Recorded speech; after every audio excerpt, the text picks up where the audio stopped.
Thank you, Mr. Speaker.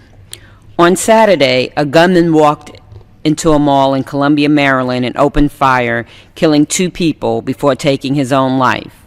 Prior to the mall shooting, we saw 6 school shootings take place nationwide in just 10 days.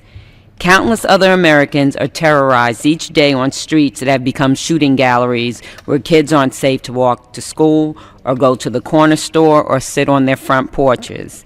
And yet, we do nothing. Time and time again, despite the headlines and the bloodshed and the pleas from the parents of the victims to act, Congress has failed to pass common-sense gun reforms that would save thousands of American lives, including background checks, which are supported by 90% of Americans. Somehow, in the years between Columbine and Newtown, we have developed a collective indifference to the killings. After each shooting, we are in disbelief, but then we shrug and move on, dismissing the mass shootings as isolated incidents and ignoring the everyday shootings altogether. Sadly, a callous has formed where our compassion should be.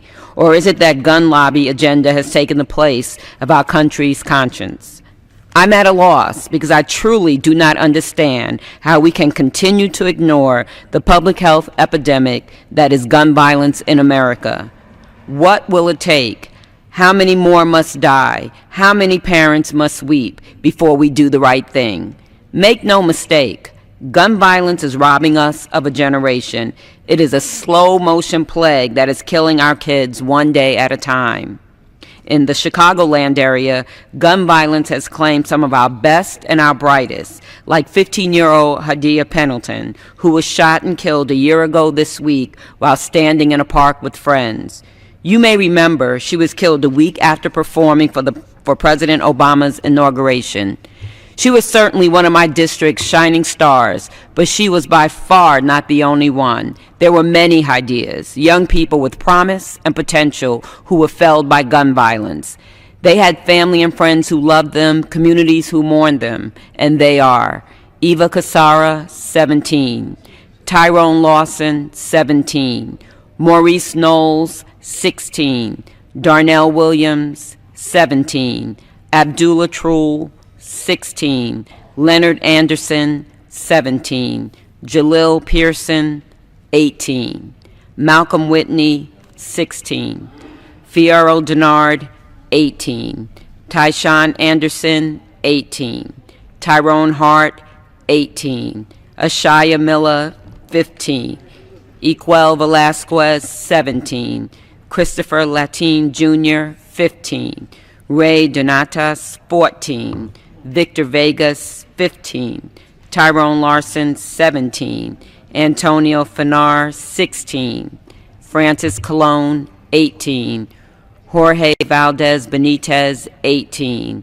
Oscar Marquez, 17, Janila Watkins, 6 months, Errol Monaghan, 16, Victor Damien, 15, Clifton Barnett, 17, Miguel DeLulas, 17, Latima Daniels, 17, Fiyero Denard, 18, Patrick Sykes, 15, Deontay Maxwell, 18, Miguel Villegas, 15, April McDaniel, 18, Fernando Mondragon, 18, Kevin Rivera, 16, Ricardo Herrera, 17, and Alexander Lagunas, 18. Mr. Speaker, I stand here in honor of their memories, asking my colleagues to get serious about gun reform and to pass legislation to help them stem the tide of shootings in this country. I hope one day never to have to add another name to that list. I yield back.